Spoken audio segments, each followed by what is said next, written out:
diversité des profils dans ces situations de langues en danger. Dans toute langue, il y a une variété de profils. Il y a des gens plus ou moins à l'aise avec la langue, des gens qui ont beaucoup de brio, des gens qui ont plus de mal dans des conversations, par exemple, qui reformulent, qui ont un sentiment d'insécurité. Mais dans ces contextes-là, il y a vraiment une grande diversité. Assez souvent, on pense à la substitution linguistique très rapidement. Une génération qui parle, la génération d'après qui comprend, et la génération encore après qui n'a plus rien, ou presque plus rien. En fait, c'est beaucoup plus compliqué que ça. Et vous avez tout un tas de diversité de compétences, des gens qui se rappellent bien de mots, qui pourraient dérouler des paradigmes verbaux, mais qui auront très peu de lexique, des gens qui peuvent raconter des histoires avec beaucoup de succès, beaucoup de brio, mais dans une langue pleine d'interférences, une phonétique déjà très évoluée. Alors, typologie, de l'intérêt d'une typologie des locuteurs. Comment en trier parmi ce foisonnement et pourquoi? Alors pourquoi, d'un point de vue linguistique, quand on travaille sur une langue pour laquelle il reste très peu de locuteurs, quelques personnes pour qui ça serait peut-être encore une langue dans laquelle ils seraient fluents mais qu'ils utilisent plus vraiment, des gens qui se souviennent, etc. Quand votre travail de linguiste c'est de décrire la langue, vous devez tenir compte du profil de vos informateurs pour mieux comprendre les données.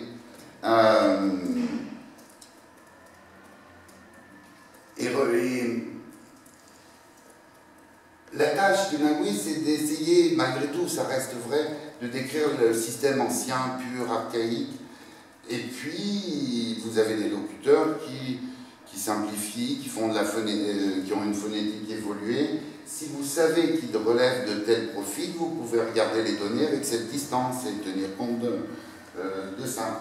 Donc voilà, comment interpréter les données qu'on arrive à recueillir dans ces contextes de langue très menacés. Donc des situations où le déclin est vraiment très avancé, hein, plus que quelques locuteurs, des gens qui se souviennent par cœur d'une prière mais qui ne savent pas la traduire littéralement. Comment on fait avec ces données-là? D'un point de vue sociolinguistique, le nombre de locuteurs de chacun des profils et la répartition de ces différents profils, ça dit des choses sur la vitalité de la langue. Est-ce qu'il reste encore beaucoup de locuteurs natifs, traditionnels, je ne sais pas comment les appeler, on va voir. Est-ce qu'il y a beaucoup de gens qui nient leurs compétences dans la langue, qui disent qu'ils ne savent rien? Ça dit aussi des choses sur la langue. Ça dit que dans ce contexte, elle est vraiment stigmatisée, qu'il y a des gens qui préfèrent prétendre ne pas la connaître, par exemple. Donc c'est une façon d'affiner un peu l'évaluation de la vitalité de la langue. Et dans une perspective de revitalisation, qui est en présence, qui sait quoi, qui peut faire quoi, sachant que des gens qui ne sont pas capables, qui ont du mal, pas capables s'il y a un jugement de valeur, qui ont du mal je pense à notre discussion ce matin, à s'exprimer, du mal à s'exprimer dans la langue, peuvent être par contre très précieux pour aider à traduire des enregistrements. Et puis on change, on bouge, on évolue, on perd la langue, on en regagne dans certains contextes. Alors la première qui a travaillé de façon méthodique sur ces profils de locuteurs s'appelle Nancy Dorian, elle est toujours vivante, très âgée, une chercheuse américaine, mais qui travaillait sur trois parlers gaéliques en Écosse, là-haut, des trois petits villages de pêcheurs, isolés dans un environnement anglophone. Son travail initial, c'était de décrire ces parlers-là. Donc voilà, écrire la langue telle qu'elle était parlée autrefois, et elle pouvait faire ça encore. Il y avait encore des locuteurs dont c'était la langue du quotidien. Mais elle a eu l'idée un peu pionnière, voilà c'est ça, de s'intéresser aux générations dessous. Regarder les compétences des locuteurs qui n'étaient pas complètement fluents, et c'est la première à avoir travaillé là-dessus, alors qu'elle avait le choix, hein, elle pouvait faire sa description de langue sans problème, avec ses informateurs tout à fait fiables, enfin qui avaient un état de langue encore très Et elle a donc commencé à essayer, à travers l'évaluation de leurs compétences, à distinguer des catégories, des profils de locuteurs. Alors elle a proposé quelque chose qui a été peu repris après, des fluent speakers, des gens qui sont fluents, en français on n'a pas de mot, qui sont capables de parler couramment, mais elle s'est aperçue que dans cette catégorie-là, on pouvait faire un peu plus fin que ça. Vous aviez dans son terrain, vous avez ailleurs, des gens qui ont encore la maîtrise d'une langue très archaïque, et puis des gens totalement fluents, totalement à l'aise, mais dans leur langue, il commence à y avoir des interférences, des analogies. Par exemple, sur les terrains que je connais, il y avait une petite série de mots où le pluriel se formait de façon un peu étonnante. On disait un tsaped, une tsapior, je ne sais pas si toi ça marchait, un coutet, un couteau, tout coutior, mais un mantel ou mantel. Et bien, parmi les gens les plus âgés, dont c'était encore la langue maternelle ou co-maternelle quand j'ai commencé à travailler, il y avait des gens qui avaient perdu cette série. En général, pour Dorian, c'est des choses que les Olfuens ne repèrent pas, ou s'ils le repèrent, qu'ils ne considèrent pas comme fautifs, comme dérogeant aux normes de la langue. Après, la catégorie un peu large, un peu vaste, des semi-locuteurs, des gens qui peuvent être fluents, qui peuvent parler couramment, d'autres non, qui seront mal à l'aise, beaucoup d'insécurité linguistique, peut-être pas assez de compétences linguistiques, mais pour parler, il faut à la fois avoir des ressources et avoir une confiance pour s'exprimer. Et eux, par contre, avaient un état de langue déjà très évolué, très marqué par l'anglais, par l'analogie. Et puis, une dernière catégorie, elle s'intéressait qu'aux gens qui pouvaient produire des données qu'elle comparait aux données des locuteurs les plus âgés. Donc des gens qui étaient des locuteurs presque passifs, dont les capacités de production étaient très faibles, elles ne pouvaient pas recueillir grand-chose auprès d'eux. Et puis elle a affiné sa typologie, et en même temps, parallèlement, d'autres ont travaillé sur d'autres situations ailleurs dans le monde et ont proposé des appellations concurrentes, mais qui ne recoupaient pas forcément les catégories de Dorian. Alors, fluent speakers, native, locuteur de langue 1, locuteur de langue de première socialisation, un tas de choses.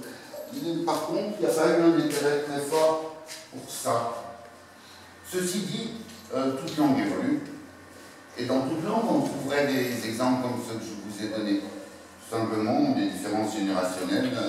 Et est-ce que ça, c'est le premier indice d'une situation de déclin de langue, est-ce que c'est pas naturel dans toute langue? C'est peut-être pour ça qu'il n'y a pas eu beaucoup d'intérêt. Semi-locuteur, la catégorie a été conservée. Les gens qui travaillaient sur d'autres terrains de situation de langue n'ont pas proposé grand-chose. Elle a affiné un peu, puisqu'elle s'est intéressée à des gens qui avaient vraiment des difficultés en production, elle a testé leurs compétences passives, et donc elle a ajouté cette catégorie. Des anciens locuteurs, des gens qui par exemple avaient quitté la région, avaient été locuteurs, mais avaient quitté la région et se souvenaient de la langue. Et puis elle n'en fait pas une catégorie, mais des gens qui prétendent ne pas la connaître, qui disent qu'ils ne savent rien de la langue, qu'il ne faut pas... ne veulent pas se sentir identifiés à cette communauté qui est mal vue, qui est discriminée. Bon. Mais elle n'en fait pas une catégorie, elle mentionne quelques cas.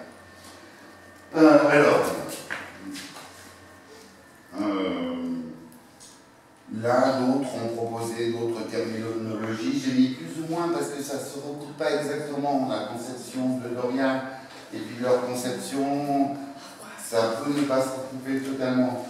Préterminant, on pourrait affiner. Là, c'est devenu une catégorie reconnue comme telle et sous cette appellation, des gens qui se souviennent. Mais le débat est, faire relever cette catégorie, il faut avoir été un locuteur totalement fluent et puis isolé de la communauté qui a oublié la langue. Ou est-ce qu'on inclut dans cette catégorie des gens qui avaient appris un peu de langue, ils n'avaient pas été fluents, et qui ont oublié, qui en plus ont oublié. Donc il y a un flottement, et selon les auteurs, on a une conception très étroite, seulement ceux qui étaient fluents. Mais pour ça, il faut savoir ce qui se passait autrefois, et c'est pas évident. Ou est-ce qu'on inclut, y compris des gens qui avaient moins de ressources linguistiques et qui en plus les ont oubliées. Donc un mélange d'acquisition partielle et de désacquisition. Et comment faire la part des deux 40 ans après. Disclaimer, donc pas grand monde à repérer les choses, à repérer ça, et cette catégorie-là, entre autres parce que pour repérer des gens qui se cachent, il faut faire du terrain longtemps. Il faut connaître les gens, il faut qu'ils soient en confiance, il faut surprendre des conversations dans lesquelles ces gens-là interviennent. Il y a la preuve qu'ils savent la langue. Voilà, peut-être pour ça. Et puis, une catégorie liée aux projets de revitalisation qui sont mis en place là, depuis quelques décennies dans plein d'endroits du monde, la catégorie des gens qui ont appris la langue dans une démarche volontaire, consciente, avec du matériel s'il y en avait, une thèse, et c'est imbuvable pour un néophyte, quelques listes de mots d'un missionnaire qui passait il y a 2 siècles, parfois c'est ça.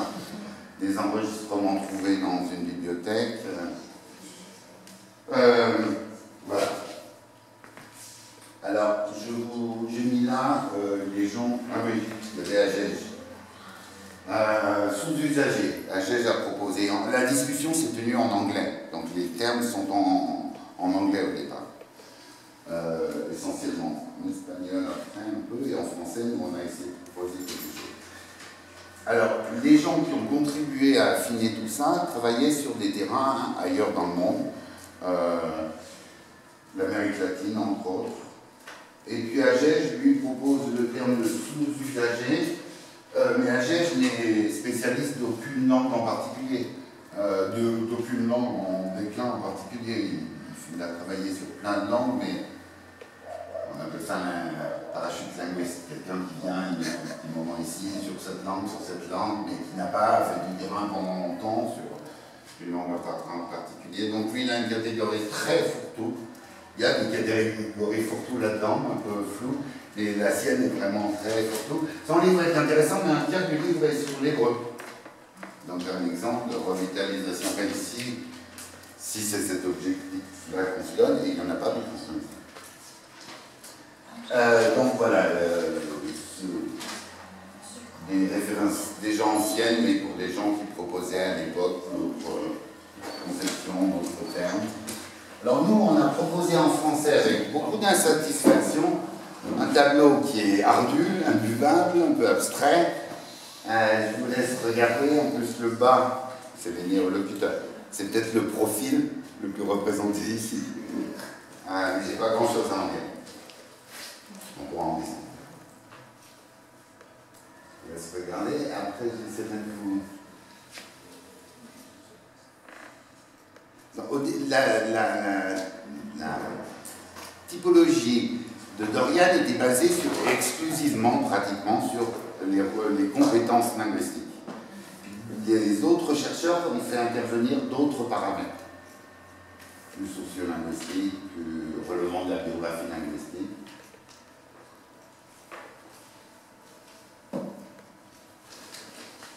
Alors, locuteur traditionnel, je ne m'étends pas grand-chose à en dire, si ce n'est que dans les situations de langue en danger, ça peut être des gens qui n'ont plus d'usage de la langue.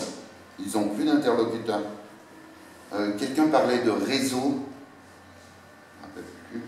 Il existe des réseaux de locuteurs dans ces situations-là, et puis qui s'atrophient parce qu'il y a des décès, mais qui ne s'enrichissent jamais. Donc on a l'impression d'un tissu qui s'effiloche, parce qu'il n'y a pas de nouvelles interactions qui se créent entre locuteurs. Donc tout le monde, enfin Claudine, ça doit être le cas, on rencontre des locuteurs, on est leur seul interlocuteur depuis un moment.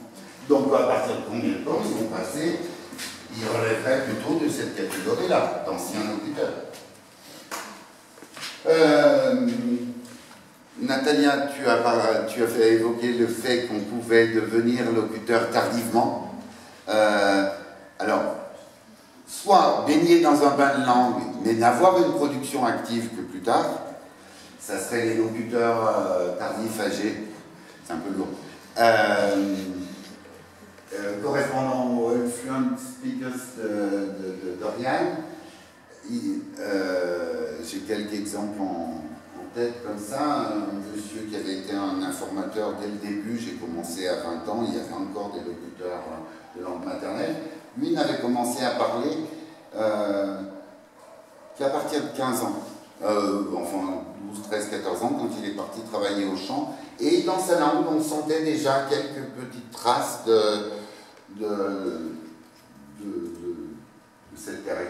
fait qui relevait de cette catégorie-là.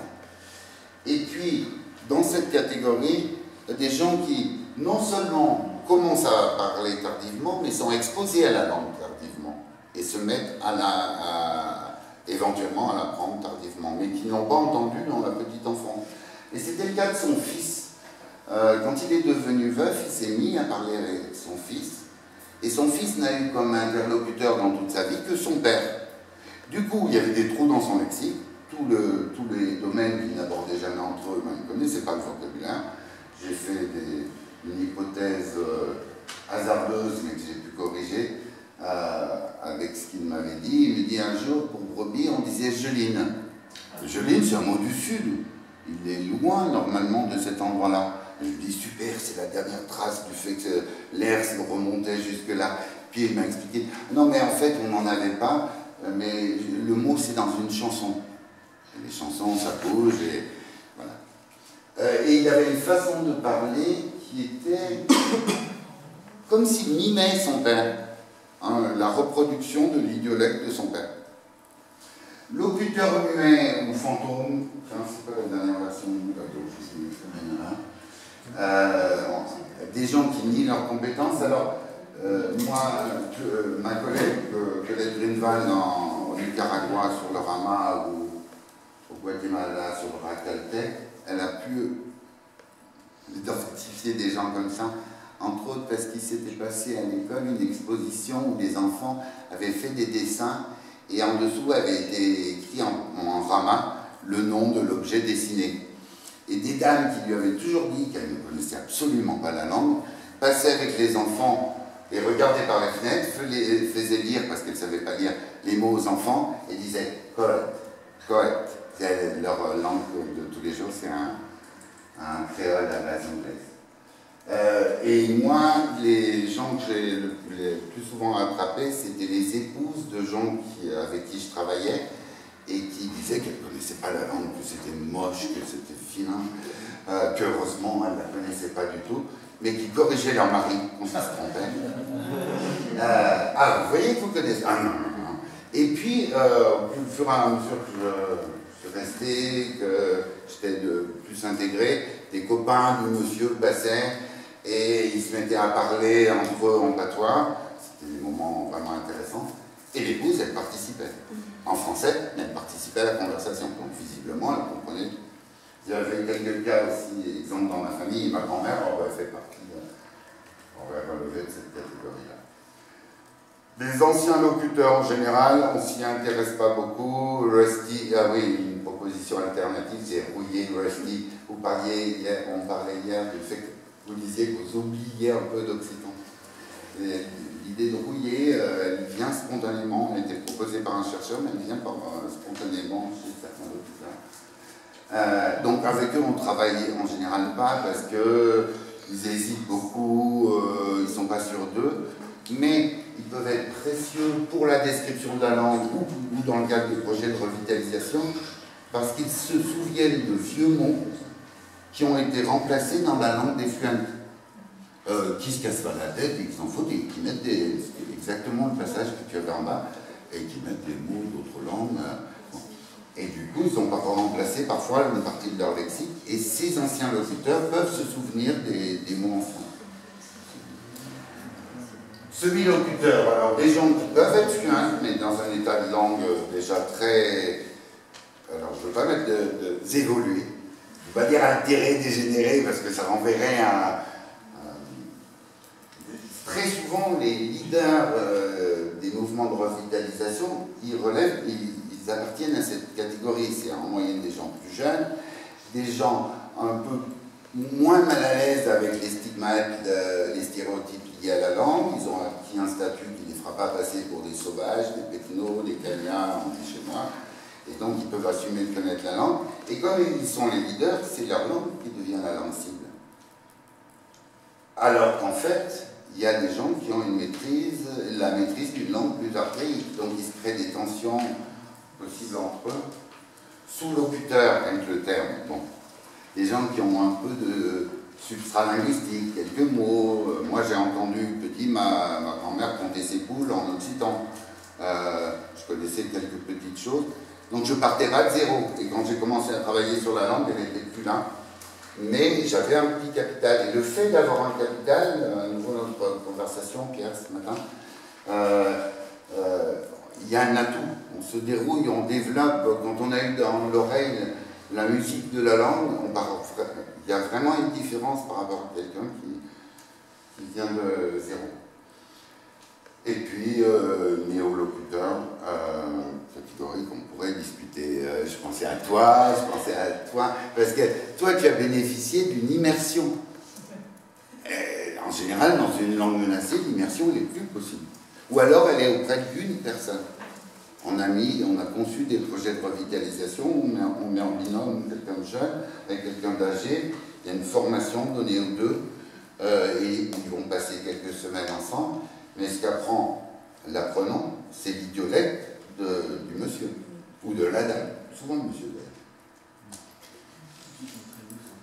Bon, et voilà, tous les gens qui ont l'ambition d'apprendre du franco-provençal, comment, avec qui, ou sans personne, avec des supports, et à partir de quoi? Un acquis déjà, ou pas du tout? Alors tout ça, ça paraît un peu abstrait, désincarné, et même pire. Ça va faire partie des critiques que je vais vous montrer et des points qu'on pourrait discuter, mais je voulais vous montrer un extrait où on voit des gens pour lesquels on repère des profils, et en plus leur interaction, c'est autour de la recherche et contrecarré, gêné par l'obsession d'une des membres pour rechercher le vieux mot. Mais je crois que c'est quelqu'un, Pierre, c'est quoi que tu veux? Non? J'ai cru que tu levais la main. Tout à l'heure, non, mais c'était le locuteur passif, il est assez curieux, contradictoire. C'est un locuteur passif, un locuteur muet. Le locuteur, c'est quelqu'un qui parle. S'il est muet, il n'est pas locuteur. C'est pour ça qu'on utilisait, mais ça fait un peu. On n'est pas habitué, c'est celui qui entend. C'est vrai que l'auditeur, c'est vrai que le mot auditeur en français, on n'est pas habitué. Parce que l'auditeur linguistique, celui qui entend la langue, ça doit être ce mot-là. Il y a plusieurs choses. Ça ne pourrait pas être inaudible. Éventuellement. Entre nous, on dit locuteur fantôme. Mais parce que muet ou inaudible, ça dépend avec qui. Peut-être qu'ils seront muets avec tout extérieur qui vient, mais qu'ils produiront avec d'autres avec qui ils sont en confiance, quand il n'y a personne qui peut entendre. J'ai aussi des exemples comme ça en tête. Un groupe près de Lyon, il y a une dizaine d'années, près de Lyon, il y a beaucoup, c'était à Charlie, qui parlaient franco-provençal entre eux, chez eux. Charlie, c'est vraiment près de Lyon, c'est un endroit où... Ça ne sait pas qu'il restait des locuteurs, c'est des étudiants qui les avaient trouvés. Relativement jeunes, 60 et quelques à l'époque, jeunes pour la situation française, et ils parlaient entre eux, c'était leur langue du quotidien, à la maison. À la maison, pas dans la cour. Dans la cour, on aurait pu les entendre. Donc eux aussi, ils sont fantômes, ils sont muets pour l'extérieur, personne ne sait qu'ils parlent. Voilà, alors c'est une interaction entre personnes de la même famille, qui font partie de ma famille en plus, et qui s'est passée il y a quelques années, dans la langue, en partie artificielle, parce qu'à l'époque où ils étaient encore tous vivants, ils s'amusaient, et c'était leur terme, s'amuser à parler la langue. Alors, certains non, certains la parlaient spontanément. C'était une langue encore du quotidien, mais pas entre eux. Sinon, ils s'amusaient à parler la langue. Là, la consigne, c'était de parler dans la langue, parler patois, c'est le terme qu'ils utilisent. C'est une variété d'occitan tout proche du franco-provençal. Et voilà, il y a eu un grand moment de conversation. Moi, je n'étais pas tout le temps là. Voilà. Bon. Et avant de vous la faire entendre, je voulais vous la faire lire pour que vous ayez un peu dans l'oreille, que vous ayez un peu le sens de ce qui se passe. Donc c'est un peu compliqué parce qu'il y a à un certain moment des discussions parallèles à cause de la lame qui cherche des mots. Donc ça casse la conversation, certains se préoccupent de rechercher le mot pendant que la conversation continue à courir. Donc c'est dans une graphie assez phonétique et il y a la traduction. Donné aux poules, oui, il est donné mais vos poules, elles aiment pas les escargots, si. Et les limaces, non, pas les limaces, parce que hier, comme on disait hier, à la poule, alors la conversation continue, mais d'autres bloquent sur comment on disait hier. Donc, vous allez voir, ils se mettent à se parler entre eux. Alors, par contre, la conversation continue d'un côté. Et puis les autres, hier, comment on disait hier alors, ils se mettent à égrener les jours pour le lexique autour du temps. Du vendredi, samedi, dimanche, demain, on cherche hier. Bon. Ça continue. Il y avait un mot, pourtant. Ça ne me vient pas. Et la conversation continue. J'ai donné un code. Dans le code, si on ne voulait pas. L'autre continue. Aujourd'hui, il est toujours dans la les limaces. Et les escargots. Comment on dit escargot? Et voilà, à nouveau, interruption dans la conversation, ça continue, on repart. Alors, je vous... normalement...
Et ce qui est drôle, donc hier, résultat, hier on disait hier.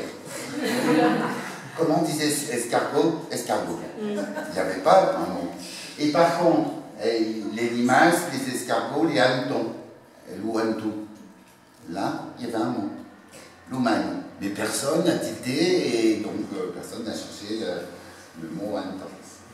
Alors, si on repense au profil de l'auditeur, cette dame-là, c'est une semi-locutrice, beaucoup d'insécurité linguistique, il lui faut les vieux mots, elle ne veut pas mettre de français et elle casse la conversation. Lui, alors semi-locutrice, je lui colle une étiquette dessus, c'est plus compliqué que ça. Elle est partie à 20 ans, je ne sais pas quel niveau d'acquisition elle avait à ce moment-là, dans une famille où en théorie on ne parlait pas la langue aux enfants. Il l'aurait entendu, elle et lui, son frère et sœur. Et on grandit dans une famille où les parents ne parlaient pas, du moins c'est ce qu'ils disent, occitan, à leurs enfants. Mais elle, en plus, elle quitte l'endroit. Elle n'y revient que pour les vacances, pour habitement. Donc elle a aussi oublié la langue. Lui, il est très fluent. Il était